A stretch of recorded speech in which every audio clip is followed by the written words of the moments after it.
Friends and family continue to grieve the loss of Trinity Gay, who was killed over the weekend in Lexington.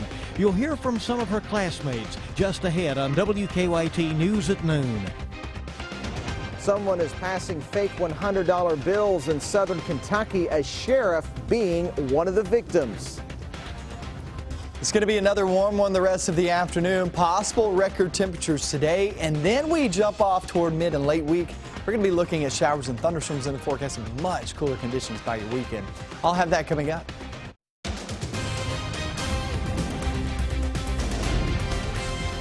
This is WKYT News at noon. Good afternoon and welcome to WKYT News. I'm Bill Bryant. And I'm Barbara Bailey. It's another tough day for students at Lafayette High School after losing a classmate. 15-year-old Trinity Gay was killed when she was apparently caught in the crossfire of men firing from two different vehicles. Hundreds turned out at the high school last night for a vigil, including Trinity's father, Olympian Tyson Gay. Today, a memorial outside the school continues to grow in size. WKYT's Lauren Miner has talked with some students who knew Trinity for our top story at noon. Here at Lafayette High School, Trinity Gay has left a legacy. The track is one of the many places that she has left her mark, and now right outside sits a memorial showing the love and support for both Trinity and her family. Jerseys, shoes, balloons all hang from the fence outside Lafayette's track, some with personalized messages. Today, a group of students stood outside the memorial reflecting on their time spent with Trinity. There were many hugs and tears shared between classmates. A few of them told me Trinity had a way of connecting with everybody and always had everyone laughing. They say losing Trinity has made them realize just how short life can be and how important it is to make every memory and moment count. It really is unfortunate that for someone with such a bright future, she couldn't even make it that far. And I just hate to see that because she is so bright, you know, she's one of a kind. There'll never be another Trinity. And I just love everything about her, and I just hate what happened to her. A very difficult time for students, but they say what's helping them through is the memories they did get to share with Trinity. Reporting in Lexington, Lauren Miner, WKYT. And students say their teacher allowed them to spend some time today during class to visit the memorial. As you just saw, they spent that time with other classmates, standing in silence, giving each other some support.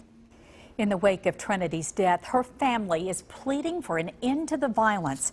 Trinity's father, Tyson Gay, spoke at the vigil for Trinity last night. While thanking everyone for their support, Gay said that senseless killings have to stop. For Trinity's great aunt in western Kentucky, the loss hits especially close to home. Wendy Hardiman Bell lost her daughter to a shooting back in August. She too is calling for an end to gun violence.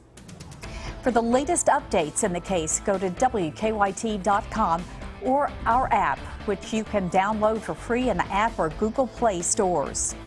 Tough story. We'll continue certainly to cover it. Other news now. Some southern Kentucky businesses are being warned about phony money. The Whitley County Sheriff's Office says counterfeit $100 bills like these on your screen have been used all around town. What's worse, the bills are getting past a security device that is intended to catch the fake cash. WKYT's Phil Pendleton has this crime alert. The sheriff here in Whitley County tells me that this fake money first started showing up on Friday at a number of different locations in this community. What's ironic about this is that the sheriff himself was a victim. The sheriff tells me what is scary about this is that some of the tests to show that this money is fake is actually not working here. You can use a special counterfeit detector pin to show bills are fake. Normally, a fake bill would show up with a brown mark, but these bills, it shows up as a yellow mark, showing that the bill was legitimate.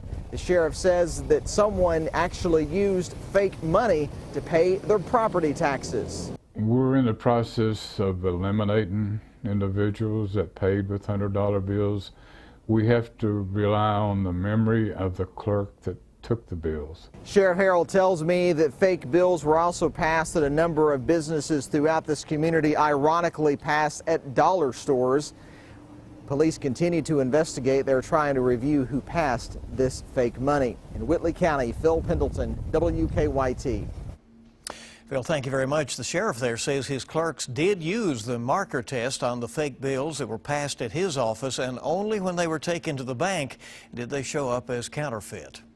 An update now on a Kentucky high school principal who's facing child pornography charges. The LaRue County School District announced this morning that it has fired Kyle Goodlett.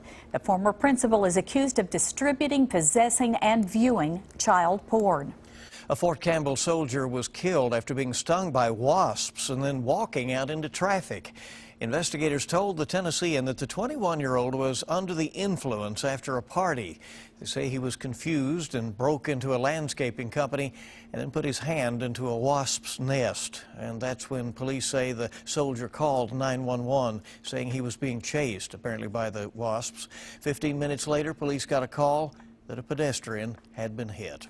Very sad. Absolutely. Yeah.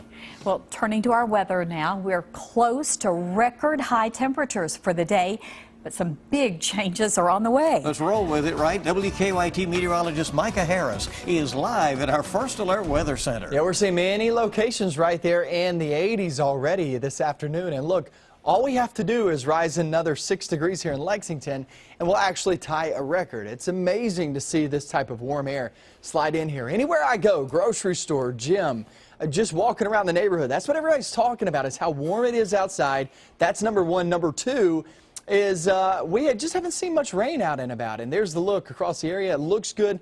Don't expect any rain today. I did put a 10% chance in there just to say, heads up, we could have a sprinkle or a stray, like one shower, literally. But other than that, it's about the temperatures. Normally we're at 67. We started at 68 this morning. We already surpassed that this morning. Today's record high at 87. We'll be right there in the mid-80s. We could possibly hit that. That's an almost 80-year-old record. We'll talk about that and also go into your Thursday and Friday. So when that big front moves on in, I'll show you what we can expect out of that coming up. All right, the drama of it all this yes, week. And it continues. Well, it's a story of coming to the rescue in a life or death situation. 2 Kentucky teenagers were driving in Greenup County when they saw a car crash into a tree and then catch fire. And then it wasn't long before the teens realized that they knew the people in the car. WKYT's Mike Byer has the story.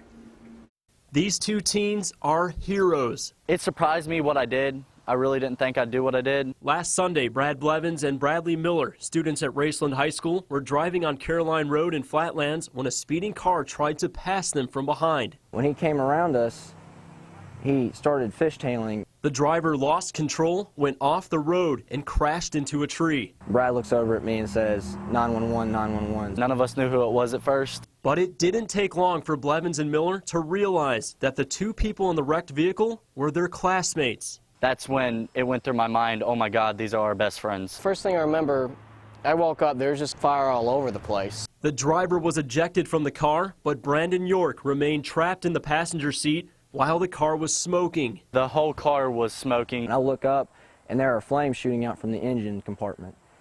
And so I'm freaking out, but I had to keep my cool. I heard Brad yell, we need to get him out. Next thing I know, there's people pulling on me. I was standing here kind of pushing on his shoulders and his head and trying to get his boots off because they're melted under the, you can still see his boots where they melted to the car.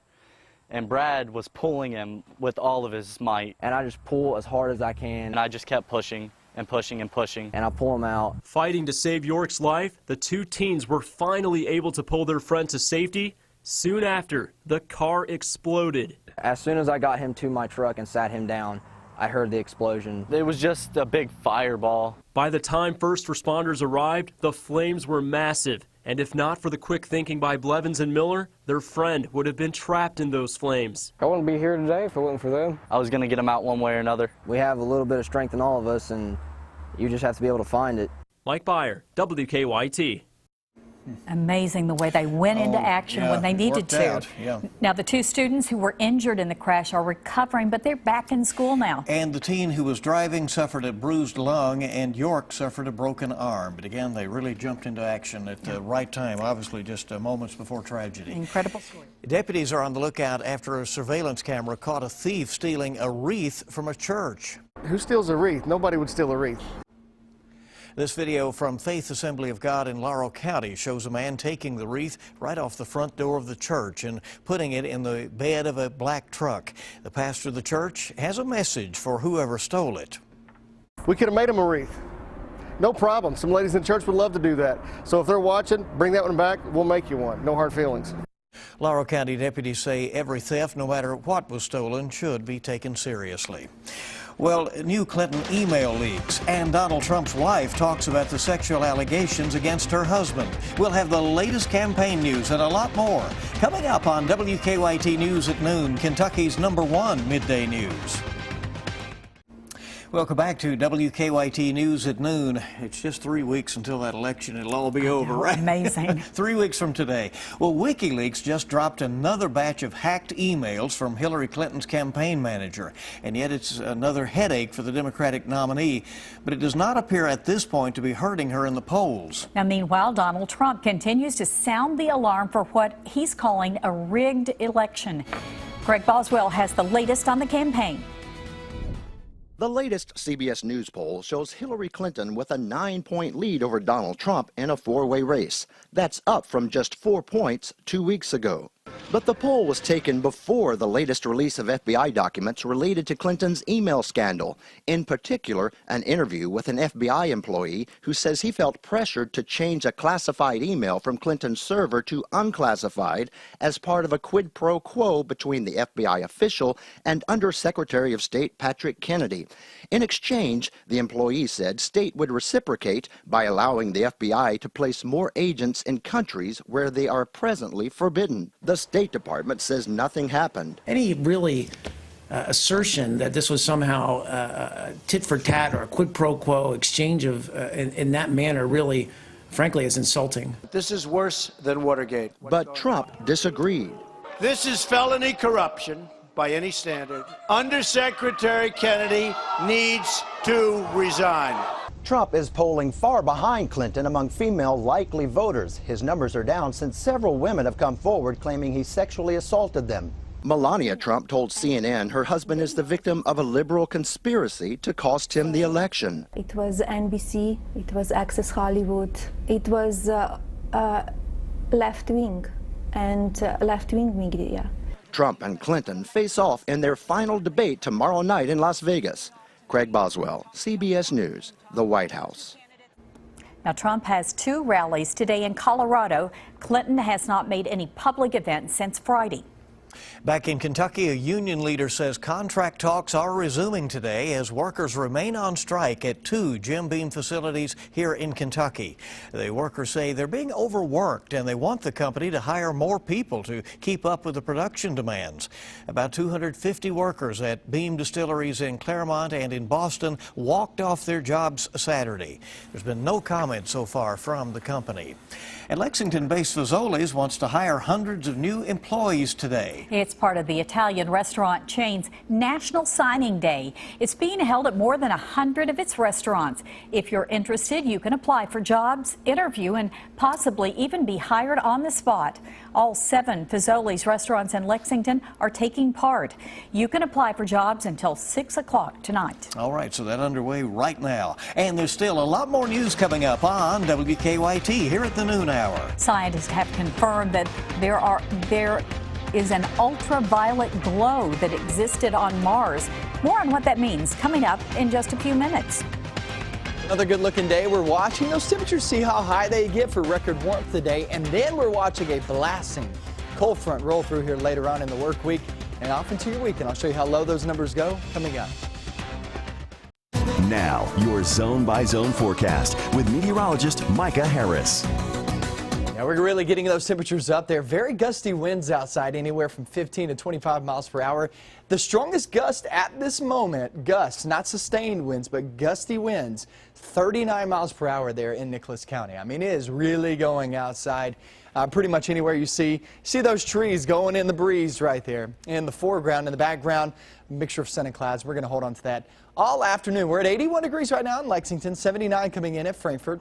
Nicholas County, I just mentioned you guys, you're sitting there in the lower 80s, and that goes for Richmond. Work your way down into Garrett County, Lincoln County, holding on to the upper 70s, lower 80s. No matter where you are, you're in the upper 70s to lower 80s, and it looks like once we travel off into the rest of the afternoon, we'll be in the low to mid 80s. So if we hit 87 here in Lexington, we'll tie a record. Frankfort, you got to get to 82 to 88 degrees, that is, as we jump off into the rest of the afternoon to actually hit a record. London, Corbin, and also Jackson, you were at 81 degrees, which I believe you guys will actually slam your record. I believe you'll actually just smash it. So I do expect to get above 81 degrees there in London and also Jackson. Let's talk about your day on Wednesday, because Wednesday there is a chance of rain. I'd say mainly around that Lexington corridor northbound, so I-64. Go north. That's your best bet on Wednesday. Still a small chance in that area. And then we head off towards your Thursday. Thursday is no doubt about it the better opportunity of rain. As of right now, the timing on this is morning and afternoon hours. It's roughly 30–40%. But then you get after 5, 6, 7 p.m., get off into the evening and night. Now you're talking about 70–80% chance of rain. So the bulk of it actually rolls through during the nighttime hours. That could bring us the opportunity, isolated severe weather threat. Got to be watching that. Friday morning, we'll still have some over in eastern Kentucky, but that moves on out. And that chilly air really rushes on in. If you don't believe me, check out that 7-day forecast. So we go from 72 on Thursday, guys, to 55 on Friday, and even a 37-degree reading there Saturday morning. It's a lot in this forecast. Yep. Very detailed forecast, and you know what? I'm earning my keep around here. You are. You said it this morning. It's been a while. You're the one who said this week. You know, we wouldn't have. Man, you had it easy with that sunshine. The past few weeks have been pretty easy. All right. Not this one. Yeah, it's going to be an interesting week ahead. We thank you. At first, I'd really noticed that severe weather possibility, remote though it is, for tomorrow. All right, coming back in a moment, the Cats could be getting some unwelcome news. The Cards. Oh, the Cards, Cards. not the Cats, the Cards. And the latest on the status of a Wildcat quarterback. Dave Baker has sports next. Good catch, Barb. And let's go to stocks this afternoon. The major market indicators are up at midday.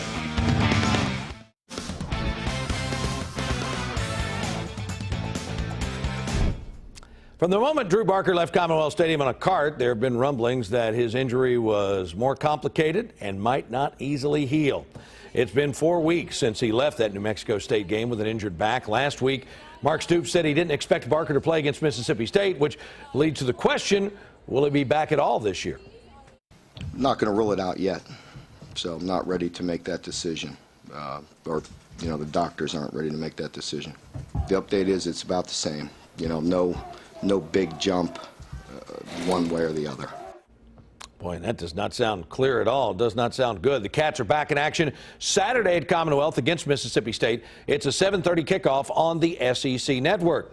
And looking ahead to October 29th, the television pairings have been set. The Cats on the road at Missouri. That will be a huge, huge football game in terms of their postseason aspirations. That game will start at noon in Columbia. The SEC network has the broadcast 12 noon on October 29th at Missouri.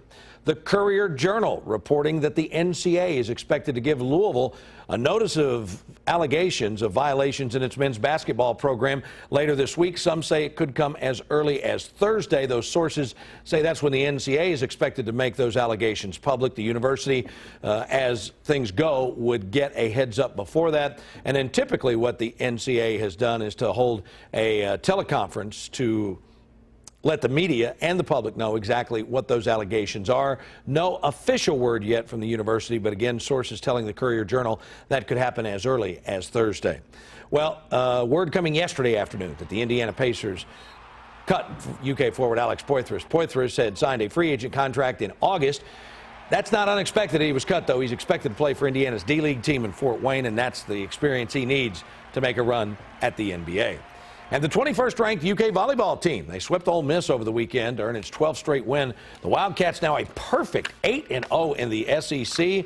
And freshman Leah Edmond from Lexington Dunbar has been named the SEC Freshman of the Week. It's the 5th time in 6 weeks that Edmond has earned that honor. She is one of the reasons, and a big one, the Wildcats sit atop the SEC undefeated. Tonight on the Big Blue Insider with Dick Gabriel, recruiting analyst Chris Fisher of 24/7 Sports and the Cat's Paws, and UK Radio Network analyst Mike Pratt. That's all at 6 on 630 WLAP. The latest from Wildcat practices. They get set for the Bulldogs. That's coming up later today. But for now, guys, that's a look at sports on this Tuesday. All right. You're the man, Buzz. Thank you very much. More to come in our next half hour of WKYT News at noon. The community is still coming to terms with the tragic death of Trinity Gay. You'll hear from one of her family members just ahead. Tonight's Mega Millions jackpot, $20 million, and tomorrow night's Powerball jackpot, $136 million.